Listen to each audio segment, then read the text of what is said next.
Assalamualaikum warahmatullahi wabarakatuh. Perkenalkan, nama saya Sumiati dengan NIM 1811304129. Baik, di sini saya akan membahas tentang timbal dan bagaimana metode pemeriksaan histomorfologi jaringan pada tikus. Langsung saja kita masuk ke timbal, di mana timbal ini adalah salah satu komponen pencemar udara dan lingkungan yang bersifat toksik bagi manusia maupun hewan. Timbal sendiri masuk ke dalam tubuh melalui pernafasan, pencernaan, dan bisa juga melalui kulit. Di sini, rute paparan terbesar adalah melalui pernafasan, di mana timbal yang masuk melalui hidung akan langsung masuk ke paru-paru. Timbal yang masuk ke dalam darah dan paru-paru, kemudian masuk ke jantung, kemudian dari jantung ini memompa darah menuju ke seluruh tubuh melalui arteri. Baik, di sini darah yang sudah terkontaminasi oleh timbal yang terakumulasi ke organ-organ dan jaringan tubuh. Salah satu target organ yang dicemari oleh timbal ini adalah testis. Timbal di sini dapat merusak fungsi dan struktur dari testis, di mana timbal di sini dapat menginduksi stres oksidatif di jaringan dan organ testis yang dapat menyebabkan kerusakan oksidatif. Kerusakan oksidatif di sini mengurangi cadangan antioksidan yang terdapat di dalam tubuh manusia dengan terus menghasilkan ROS atau reaktif oksigen spesies. ROS di sini akan menghambat pembentukan antioksidan sulfitril yang menyebabkan nantinya antioksidan di dalam tubuh ini mengalami pengurangan di dalam tubuh.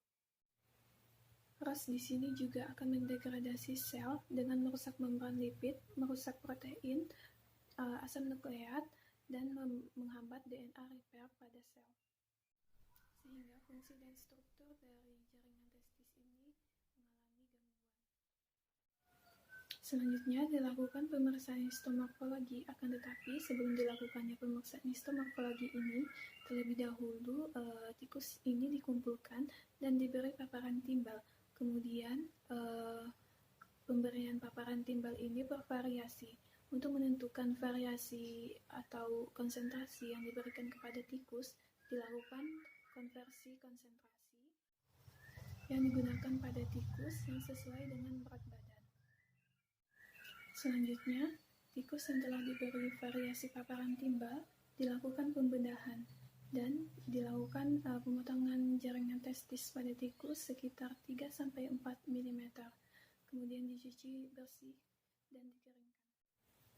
Lalu dilakukan proses fiksasi dengan larutan formalin 10% yang digunakan untuk mengawetkan jaringan. Dalam proses fiksasi ini dapat juga menggunakan larutan lain atau alternatif lain, yaitu dengan larutan borin atau alkohol. Menurut Zulfa dan Salmiah 2018, pemilihan larutan fiksasi ini tergantung pada pewarnaan dan jenis molekul yang ingin dilindungi. Untuk saat ini, larutan netral buffer formalin merupakan larutan fiksasi yang paling baik untuk pemeriksaan histomorfologi ini. Selanjutnya dilakukan tahapan dehidrasi, yang dimana digunakan untuk menghilangkan seluruh cairan yang terdapat pada jaringan menggunakan alkohol bertingkat, yang bertujuan untuk mengurangi pembusukan atau pengecilan jaringan. Menurut Fajrina 2018, penggunaan alkohol bertingkat ini digunakan untuk mencegah agar jaringan ini tidak berubah tiba-tiba atau menyebabkan jaringan yang menciut atau mengecil. Jadi fungsi alkohol bertingkat ini digunakan untuk mencegah perubahan yang tiba-tiba. Selanjutnya dilakukan proses clearing atau pembeningan, di mana digunakan untuk menghilangkan alkohol pada jaringan dikarenakan alkohol dan parafin tidak dapat saling melarutkan. Pada proses clearing ini menggunakan larutan silol. Menurut Erni 2021 dan Damayanti et al. 2021, banyak larutan yang menjadi alternatif untuk menggantikan larutan silol yang berbahaya dan bersifat toksik pada proses clearing ini.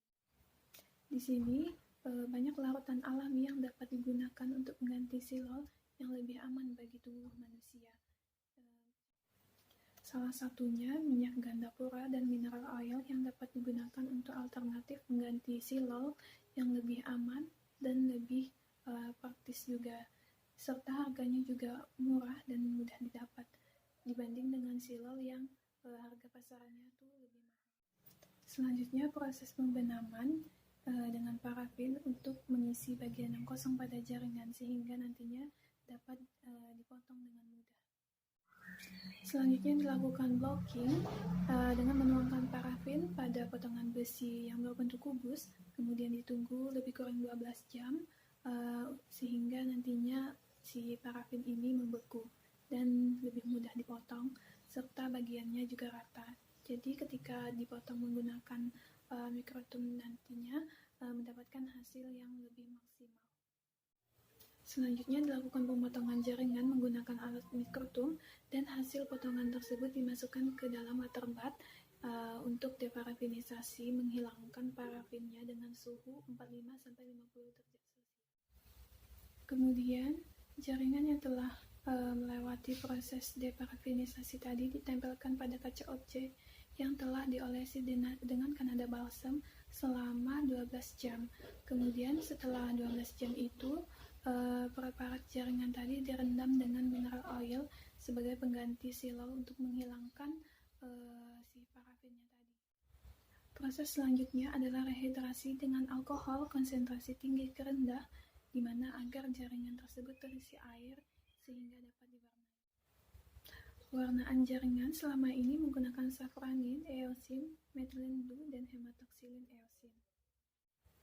Menurut Setiawan 2016, warnaan hematoksilin eosin ini banyak digunakan pada pewarnaan jaringan histomorfologi. Dikarenakan banyak digunakan ini, hematoksilin eosin sudah dianggap sebagai pewarnaan gold standar untuk pewarnaan jaringan histomorfologi ini. Baik, sekian penjelasan saya tentang timbal. Lebih dan kurangnya saya mohon maaf. Wabillahi taufiq wal hidayah. Assalamualaikum warahmatullahi wabarakatuh.